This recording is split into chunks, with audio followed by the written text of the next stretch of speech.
श्री सीतारामचंद्राभ्याम नमः। वाल्मीकि रामायण भारत का स्वर्णिम महाकाव्य। चौथा अध्याय। चैत्र मास में रामायण के पठन और श्रवण का महात्म्य। कलिक नामक व्याध और उत्तंक मुनि की कथा। नारद जी कहते हैं, महर्षियों, अब मैं रामायण के पाठ और श्रवण के लिए उपयोगी दूसरे मास का वर्णन करता हूं। एकाग्रचित होकर सुनो। रामायण का महात्म्य समस्त पापों को हर लेने वाला, पुण्यजनक तथा संपूर्ण दुखों का निवारण करने वाला है। वह ब्राह्मण, क्षत्रिय, वैश्य, शूद्र तथा स्त्री इन सबको समस्त मनोवांछित फल प्रदान करने वाला है। उससे सब प्रकार के व्रतों का फल भी प्राप्त होता है। वह दुःस्वप्न का नाशक, धन की प्राप्ति कराने वाला तथा भोग और मोक्ष रूप फल देने वाला है। अतः उसे प्रयत्नपूर्वक सुनना चाहिए। इसी विषय में विज्ञ पुरुष एक प्राचीन इतिहास का उदाहरण देते हैं। वह इतिहास अपने पाठकों और श्रोताओं के समस्त पापों का नाश करने वाला है। प्राचीन कलयुग में एक कलिक नाम वाला व्याध रहता था। वह सदा पराई स्त्री और पराये धन के अपहरण में ही लगा रहता था। दूसरों की निंदा करना उसका नित्य का काम था। वह सदा सभी जंतुओं को पीड़ा दिया करता था। उसने कितने ही ब्राह्मणों तथा सैकड़ों, हजारों गौओं की हत्या कर डाली थी। पराये धन का तो वह नित्य अपहरण करता ही था, देवता के धन को भी हड़प लेता था। उसने अपने जीवन में अनेक बड़े बड़े पाप किए थे। उसके पापों की गणना करोड़ों वर्षों में भी नहीं की जा सकती थी। एक समय वह महापापी व्याध, जो जीव जंतुओं के लिए यमराज के समान भयंकर था, सीवीर नगर में गया। वह नगर सब प्रकार के वैभव से संपन्न, वस्त्राभूषणों से विभूषित युवतियों द्वारा सुशोभित, स्वच्छ जल वाले सरोवरों से अलंकृत तथा भांति भांति की दुकानों से सुसज्जित था। देवनगर के समान उसकी शोभा हो रही थी। व्याध उस नगर में गया। सौवीर नगर के उपवन में भगवान केशव का बड़ा सुंदर मंदिर था, जो सोने के अनेकानेक कलशों से ढका हुआ था। उसे देखकर व्याध को बड़ी प्रसन्नता हुई। उसने यह निश्चय कर लिया कि मैं यहां से बहुत सा सुवर्ण चुराकर ले चलूंगा। ऐसा निश्चय करके वह चोरी पर लट्टू रहने वाला व्याध श्रीराम के मंदिर में गया। वहां उसने शांत, तत्वार्थवेत्ता और भगवान की आराधना में तत्पर उत्तंक मुनि का दर्शन किया, जो तपस्या की निधि थे। वे अकेले ही रहते थे। उनके हृदय में सबके प्रति दया भरी थी। ये सब ओर से निस्पृह थे। उनके मन में केवल भगवान के ध्यान का ही लोभ बना रहता था। उन्हें वहां उपस्थित देख व्याध ने उनको चोरी में विघ्न डालने वाला समझा। तदंतर जब आधी रात हुई, तब वह देवता संबंधी द्रव्य समूह लेकर चला। उस मदोन्मत्त व्याध ने उत्तंक मुनि की छाती को अपने एक पैर से दबाकर हाथ से उनका गला पकड़ लिया और तलवार उठाकर उन्हें मार डालने का उपक्रम किया। उतने देखा व्याध मुझे मार डालना चाहता है, तो वे उससे इस प्रकार बोले। उत्तंक ने कहा, ओ भले मानुष, तुम व्यर्थ ही मुझे मारना चाहते हो। मैं तो सर्वथा निरपराध हूं। लुब्धक, बताओ तो सही, मैंने तुम्हारा क्या अपराध किया है? संसार में लोग अपराधी की ही प्रयत्न पूर्वक हिंसा करते हैं। सौम्य, सज्जन निरपराध की व्यर्थ हिंसा नहीं करते हैं। शांतचित्त साधु पुरुष अपने विरोधी तथा मूर्ख मनुष्यों में भी सद्गुणों की स्थिति देखकर उनके साथ विरोध नहीं रखते हैं। जो मनुष्य बारंबार दूसरों की गाली सुनकर भी क्षमाशील बना रहता है, वह उत्तम कहलाता है। उसे भगवान विष्णु का अत्यंत प्रियजन बताया गया है। दूसरों के हित साधन में लगे रहने वाले साधुजन किसी के द्वारा अपने विनाश का समय उपस्थित होने पर भी उसके साथ वैर नहीं करते। चंदन का वृक्ष अपने को काटने पर भी कुठार की धार को सुवासित ही करता है। अहो, विधाता बड़ा बलवान है। वह लोगों को नाना प्रकार से कष्ट देता रहता है। जो सब प्रकार के संग से रहित है, उसे भी दुरात्मा मनुष्य सताया करते हैं। अहो, दुष्टजन इस संसार में बहुत से जीवों को बिना किसी अपराध के ही पीड़ा देते हैं। मल्लाह मछलियों के, चुगलखोर सज्जनों के और व्याध मृगों के इस जगत में अकारण वैरी होते हैं। अहो, माया बड़ी प्रबल है। यह संपूर्ण जगत को मोह में डाल देती है तथा स्त्री, पुत्र और मित्र आदि के द्वारा सबको सब प्रकार के दुखों से संयुक्त कर देती है। मनुष्य पराये धन का अपहरण करके जो अपनी स्त्री आदि का पोषण करता है, वह किस काम का, क्योंकि अंत में उन सबको छोड़कर वह अकेला ही परलोक की राह लेता है। मेरी माता, मेरे पिता, मेरी पत्नी, मेरे पुत्र तथा मेरा यह घर बार, इस प्रकार ममता व्यर्थ ही प्राणियों को कष्ट देती रहती है। मनुष्य जब तक कमाकर धन देता है, तभी तक लोग उसके भाई बंधु बने रहते हैं और उसके कमाए हुए धन को सारे बंधु बांधव सदा भोगते रहते हैं, किंतु मूर्ख मनुष्य अपने किए हुए पाप के फलरूप दुख को अकेला ही भोगता है। उत्तंक मुनि जब इस प्रकार कह रहे थे, तब उनकी बातों पर विचार करके कलिक नामक व्याध भय से व्याकुल हो उठा और हाथ जोड़कर बारंबार कहने लगा, प्रभो, मेरे अपराध को क्षमा कीजिए।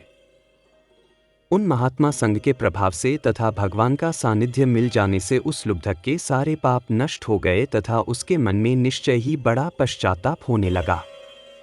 वह बोला, विप्रवर, मैंने जीवन में बहुत से बड़े बड़े पाप किए हैं, किंतु वे सब आपके दर्शन मात्र से नष्ट हो गए। प्रभो, मेरी बुद्धि सदा पाप में ही डूबी रहती थी। मैंने निरंतर बड़े बड़े पापों का ही आचरण किया है। उनसे मेरा उद्धार किस प्रकार होगा? मैं किसकी शरण में जाऊं? पूर्व जन्म के किए हुए पापों के फल से मुझे व्याध होना पड़ा है। यहां भी मैंने पापों के ही जाल बटोरे हैं। ये पाप करके मैं किस गति को प्राप्त होऊंगा? महामना कलिक की यह बात सुनकर ब्रह्मर्षि उत्तंक इस प्रकार बोले, महामते व्याध, तुम धन्य हो, तुम्हारी बुद्धि बड़ी निर्मल और उज्जवल है, क्योंकि तुम संसार संबंधी दुखों के नाश का उपाय जानना चाहते हो। चैत्र मास के शुक्ल पक्ष में तुम्हें भक्ति भाव से आदरपूर्वक रामायण की नवाह कथा सुननी चाहिए। उसके श्रवण मात्र से मनुष्य समस्त पापों से छुटकारा पा जाता है।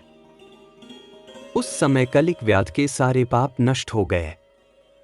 वह रामायण की कथा सुनकर तत्काल मृत्यु को प्राप्त हो गया। व्याध को धरती पर पड़ा हुआ देख दयालु उत्तंक मुनि बड़े विस्मित हुए। फिर उन्होंने भगवान कमलापति का स्तवन किया। रामायण की कथा सुनकर निष्पाप हुआ व्याध दिव्य विमान पर आरूढ़ हो उत्तंक मुनि से इस प्रकार बोला, विद्वन, आपके प्रसाद से मैं महापातकों के संकट से मुक्त हो गया, अतः मैं आपके चरणों में प्रणाम करता हूं।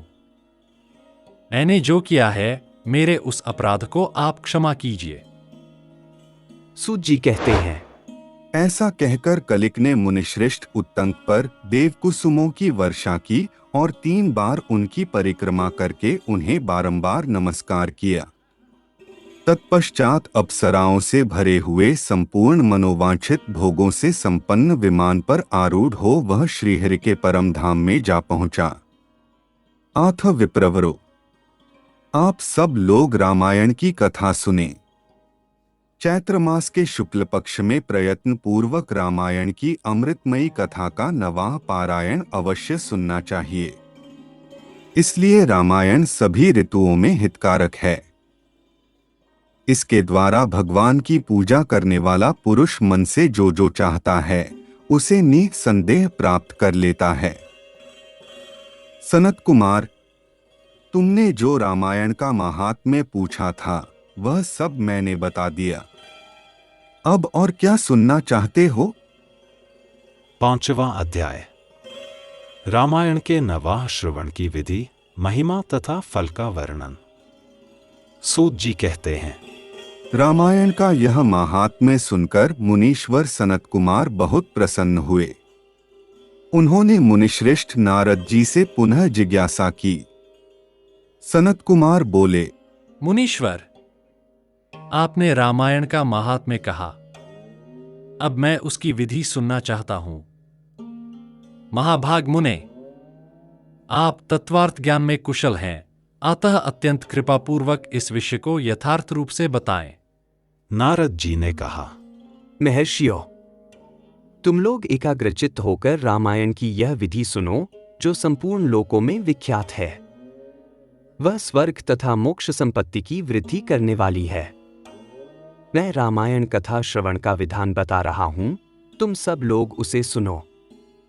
रामायण कथा का अनुष्ठान करने वाले वक्ता एवं श्रोता को भक्ति भाव से भावित होकर उस विधान का पालन करना चाहिए। उस विधि का पालन करने से करोड़ों पाप नष्ट हो जाते हैं। चैत्र, माघ तथा कार्तिक मास के शुक्ल पक्ष को पंचमी तिथि को कथा आरंभ करनी चाहिए। पहले स्वस्ति वाचन करके फिर यह संकल्प करें कि हम 9 दिनों तक रामायण की अमृतमयी कथा सुनेंगे। फिर भगवान से प्रार्थना करें, श्री राम, आज से प्रतिदिन मैं आपकी अमृतमयी कथा सुनूंगा। यह आपके कृपा प्रसाद से परिपूर्ण हो। नित्य प्रति अपामार्ग की शाखा से दंत शुद्धि करके राम भक्ति में तत्पर हो विधिपूर्वक स्नान करे। अपनी इंद्रियों को संयम में रखकर भाई बंधुओं के साथ स्वयं कथा सुने। पहले अपने कुलाचार के अनुसार दंत धावन पूर्वक स्नान करके श्वेत वस्त्र धारण करे और शुद्ध हो घर आकर मौन भाव से दोनों पैर धोने के पश्चात आचमन करके भगवान नारायण का स्मरण करे। फिर प्रतिदिन देव पूजन करके संकल्प पूर्वक भक्ति भाव से रामायण ग्रंथ की पूजा करे। व्रती पुरुष आवाहन, आसन, गंध, पुष्प आदि के द्वारा नमो नारायणाय इस मंत्र से भक्ति प्रायण होकर पूजन करे। संपूर्ण पापों की निवृत्ति के लिए अपनी शक्ति के अनुसार 1, 2 या 3 बार प्रयत्न पूर्वक होम करे। इस प्रकार जो मन और इंद्रियों को संयम में रखकर रामायण की विधि का अनुष्ठान करता है, वह भगवान विष्णु के धाम में जाता है, जहां से लौटकर वह फिर इस संसार में नहीं आता।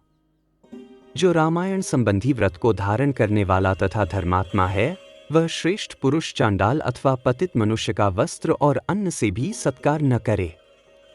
जो नास्तिक, धर्म मर्यादा को तोड़ने वाले, परनिंदक और चुगलखोर हैं, उनका रामायण व्रतधारी वाणी मात्र से भी आदर न करे। पुरुष जो पति के जीवित रहते ही पर पुरुष के समागम से माता द्वारा उत्पन्न किया जाता है, उस जारज पुत्र को कुंड कहते हैं। ऐसे कुंड के यहाँ जो भोजन करता है, जो गीत गाकर जीविका चलाता है, देवता पर चढ़ी हुई वस्तु का उपभोग करने वाले मनुष्य का अन्न खाता है, वैद्य है, लोगों की मिथ्या प्रशंसा में कविता लिखता है, देवताओं तथा ब्राह्मणों का विरोध करता है, पराय अन्न का लोभी है और पर स्त्री में आसक्त रहता है, ऐसे मनुष्य का भी रामायण व्रती पुरुष वाणी मात्र से भी आदर न करे। इस प्रकार दोषों से दूर एवं शुद्ध होकर जितेंद्रिय एवं सबके हित में तत्पर रहते हुए रामायण का आश्रय लेता है, वह परम सिद्धि को प्राप्त होता है। जो गंगा के समान तीर्थ, माता के तुल्य गुरु, भगवान विष्णु के सदृश देवता तथा रामायण से बढ़कर कोई उत्तम वस्तु नहीं है। वेद के समान शास्त्र, शांति के समान सुख, शांति से बढ़कर ज्योति तथा रामायण से उत्कृष्ट कोई काव्य नहीं है। क्षमा के सदृश बल, कीर्ति के समान धन, ज्ञान के सदृश लाभ तथा रामायण से बढ़कर कोई उत्तम ग्रंथ नहीं है। रामायण कथा के अंत में वेदज्ञ वाचक को दक्षिणा सहित गौ का दान करे। उन्हें रामायण की पुस्तक तथा वस्त्र और आभूषण आदि दे। जो वाचक को रामायण की पुस्तक देता है, वह भगवान विष्णु के धाम में जाता है, जहां जाकर उसे कभी शोक नहीं करना पड़ता।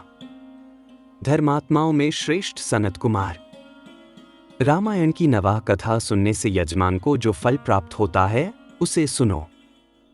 पंचमी तिथि को रामायण की अमृतमयी कथा को आरंभ करके उसके श्रवण मात्र से मनुष्य सब पापों से मुक्त हो जाता है। यदि 2 बार यह कथा श्रवण की गई तो श्रोता को पुनरिक यज्ञ का फल मिलता है। जो जितेंद्रिय पुरुष व्रत धारण पूर्वक रामायण कथा को श्रवण करता है, वह 2 अश्वमेध यज्ञों का फल पाता है। मुनिव्रो, जिसने 4 बार इस कथा का श्रवण किया है, वह 8 अग्निष्टोम के परम पुण्य फल का भागी होता है। जिस महामनस्वी पुरुष ने 5 बार रामायण तथा श्रवण का व्रत पूरा कर लिया है, वह अत्यग्निष्टम यज्ञ के द्विगुण पुण्य फल का भागी होता है। जो एकाग्रचित्त होकर इस प्रकार 6 बार रामायण कथा के व्रत का अनुष्ठान पूरा कर लेता है, वह अग्निष्टम यज्ञ के 8 गुने फल का भागी होता है। मुनीश्वरों, स्त्री हो या पुरुष, जो 8 बार रामायण कथा को सुन लेता है, वह नर्मद यज्ञ का 5 गुना फल पाता है। जो स्त्री या पुरुष 9 बार इस व्रत का आचरण करता है, उसे 3 गोमेध यज्ञ का पुण्य फल प्राप्त होता है। जो पुरुष शांतचित्त और जितेंद्रिय होकर रामायण यज्ञ का अनुष्ठान करता है, वह उस परमानंदमय धाम में जाता है जहां जाकर उसे कभी शोक नहीं करना पड़ता। जो प्रतिदिन रामायण का पाठ अथवा श्रवण करता है, गंगा नहाता है और धर्म मार्ग का उपदेश देता है, ऐसे लोग संसार सागर से मुक्त ही हैं, इसमें संशय नहीं है। महात्माओं, यतियों, ब्रह्मचारियों तथा प्रवीरों को भी रामायण की नवाह कथा सुननी चाहिए।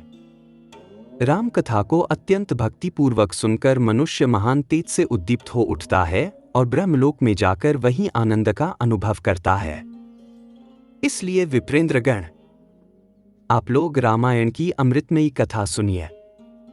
श्रोताओं के लिए यह सर्वोत्तम श्रवणीय वस्तु है और पवित्रों में भी परम उत्तम है।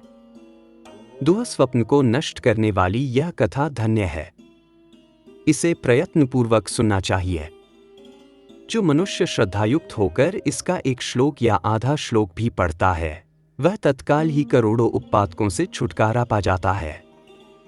यह गुह्य से भी गुह्यतम वस्तु है, इसे सत्पुरुषों को ही सुनाना चाहिए। भगवान श्री राम के मंदिर में अथवा किसी पुण्य क्षेत्र में सत्पुरुषों की सभा में रामायण कथा का प्रवचन करना चाहिए। जो ब्रह्मद्रोही, पाखंडपूर्ण आचार में तत्पर तथा लोगों को ठगने वाली वृत्ति से युक्त हैं, उन्हें यह परम उत्तम कथा नहीं सुनानी चाहिए।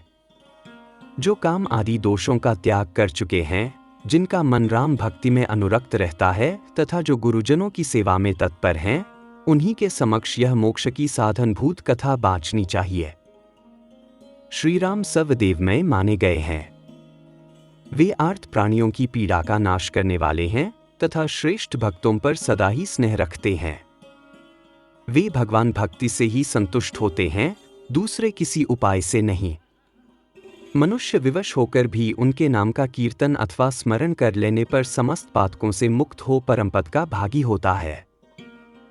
महात्माओं, भगवान मधुसूदन संसार रूपी भयंकर एवं दुर्गम वन को भस्म करने के लिए दावानल के समान है। वे अपना स्मरण करने वाले मनुष्यों के समस्त पापों का शीघ्र ही नाश कर देते हैं। उसकी उपार्जित की हुई तपस्या पवित्र, सत्य और सफल है, क्योंकि राम हुए। रस में प्रीति हुए बिना रामायण के अर्थ श्रवण में प्रेम नहीं होता है। जो द्विज इस भयंकर कलिकाल में रामायण तथा श्री राम नाम का सहारा लेते हैं, वे ही कृतकृत्य हैं। रामायण की इस अमृतमयी कथा का नवाह श्रवण करना चाहिए। जो महात्मा ऐसा करते हैं, वे कृतज्ञ हैं। उन्हें प्रतिदिन मेरा बारंबार नमस्कार है।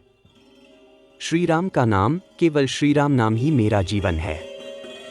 कलियुग में और किसी उपाय से जीवों की सद्गति नहीं होती। सूत जी कहते हैं, महात्मा नारद जी के द्वारा इस प्रकार ज्ञानोपदेश पाकर सनत कुमार जी को तत्काल ही परमानंद की प्राप्ति हो गई। अतः विप्रवरो, तुम सब लोग रामायण की अमृतमयी कथा सुनो। रामायण को 9 दिनों में ही सुनना चाहिए। ऐसा करने वाला समस्त पापों से मुक्त हो जाता है। द्विजोत्तमो, इस महान काव्य को सुनकर जो वाचक की पूजा करता है, उस पर लक्ष्मी सहित भगवान विष्णु प्रसन्न होते हैं। विप्रेंद्रगण, वाचक के प्रसन्न होने पर ब्रह्मा, विष्णु और महादेव जी प्रसन्न हो जाते हैं।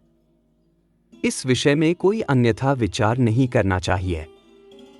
रामायण के वाचक को अपने वैभव के अनुसार गौ, वस्त्र, सुवर्ण तथा रामायण की पुस्तक आदि वस्तुएं देनी चाहिए। उस दान का पुण्य फल बता रहा हूं, आप लोग एकाग्रचित होकर सुने। उस दाता को ग्रह तथा भूत वेताल आदि कभी बाधा नहीं पहुंचाते। श्री राम चरित्र का श्रवण करने पर श्रोता के संपूर्ण श्रेय की वृद्धि होती है। उसे न तो अग्नि की बाधा प्राप्त होती है और न चोर आदि का भय ही। वह इस जन्म में उपार्जित किए हुए समस्त पापों से तत्काल मुक्त हो जाता है। वह इस शरीर का अंत होने पर अपनी 7 पीढ़ियों के साथ मोक्ष का भागी होता है। पूर्व काल में सनत कुमार मुनि के भक्ति पूर्वक पूछने पर नारद जी ने उनसे जो कुछ कहा था वह सब मैंने आप लोगों को बता दिया। रामायण आदि काव्य है। यह संपूर्ण वेदार्थों की सम्मति के अनुकूल है। इसके द्वारा समस्त पापों का निवारण हो जाता है। यह पुण्यमय काव्य संपूर्ण दुखों का विनाशक तथा समस्त पुण्यों और यज्ञों का फल देने वाला है। जो विद्वान इसके एक या आधे श्लोक का भी पाठ करते हैं उन्हें कभी पापों का बंधन नहीं प्राप्त होता। श्री राम को समर्पित किया हुआ यह पुण्य काव्य संपूर्ण कामनाओं को देने वाला है। जो लोग भक्तिपूर्वक इसे सुनते और समझते हैं उनको प्राप्त होने वाले पुण्य फल का वर्णन सुनो। वे लोग 100 जन्मों में उपार्जित किए हुए पापों से तत्काल मुक्त हो अपनी हजारों पीढ़ियों के साथ परमपद को प्राप्त होते हैं। जो प्रतिदिन श्री राम का कीर्तन सुनते हैं उनके लिए तीर्थ सेवन, गोदान, तपस्या तथा यज्ञों की क्या आवश्यकता है। चैत्र, माघ तथा कार्तिक में रामायण की अमृतमयी कथा का नवाह पारायण सुनना चाहिए। रामायण श्री रामचंद्र जी की प्रसन्नता प्राप्त कराने वाला, श्री राम भक्ति को बढ़ाने वाला, समस्त पापों का विनाशक तथा सभी संपत्तियों की वृद्धि करने वाला है। जो एकाग्रचित्त होकर रामायण को सुनता अथवा पढ़ता है वह सब पापों से मुक्त हो भगवान विष्णु के लोक में जाता है। इस प्रकार श्री स्कंद पुराण के उत्तरखंड में श्री नारद सनत कुमार संवाद के अंतर्गत रामायण महात्म्य के प्रसंग में फल का वर्णन नामक 5वां अध्याय पूरा हुआ।